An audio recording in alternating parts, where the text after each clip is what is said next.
So on to the next session, arguably the most eagerly anticipated of all. So this is the debate on artificial intelligence.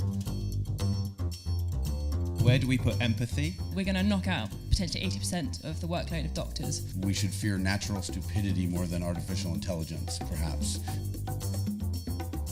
What actually is AI? How is it applicable in healthcare? Does it mean that I'm going to be out of a job?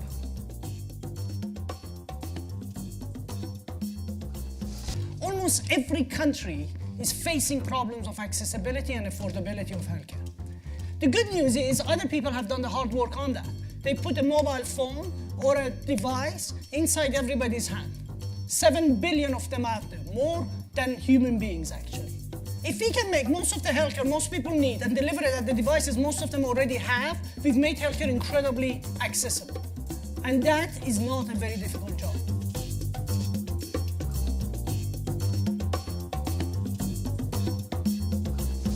What I do have is a problem against artificial intelligence technologies, the very large companies that are actually driving it to create profit.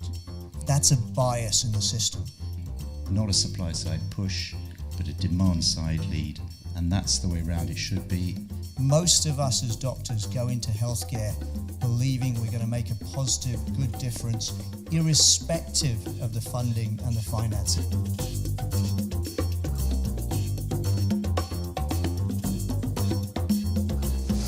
There is no such solution that can fundamentally reduce the cost of healthcare as long as we are reliant on humans. It's just simple. It's maths. You can't do behavioral change for a patient or a human being or a soul in front of you just through artificial intelligence. It will reduce the time on doctors. Remember, we are 5 million doctors short in the world. We are on the verge of being able to do with healthcare what Google did with information. Put it in the hands of everybody, make it universally available. So a talkbot isn't going to do what I do. There's no contextualization that happens between one soul and another. And as yet, we haven't got to the point where intelligence has become artificial intelligence enough to be intuitive. That is the role of a healthcare professional.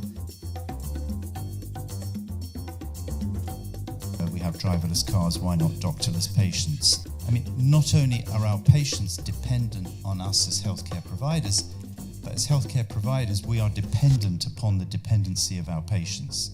And we're kind of addicted to that. No patient needed a doctor, in the same way that no student needed a librarian. They needed the book. The patients need the cure. They need to know what they need to do. And if they can get to that, and you become redundant as a result of that, then, you know, frankly, tough luck.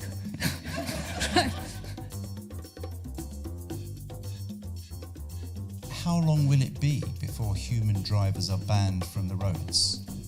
And so how long before human healthcare givers are banned? When you say that where is the risk, you assume you're riskless. You at best have 1,000 out of the 63,000 diseases that there are at the front of your mind. If you're a genius, you will have 2,000 to 3,000 of that. You're subject to pattern recognition, confirmation bias. You make mistakes, you're risky, and you need to accept that.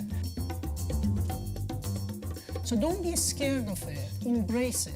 And embrace it not because what it does to you, but embrace it because what it will do to humanity.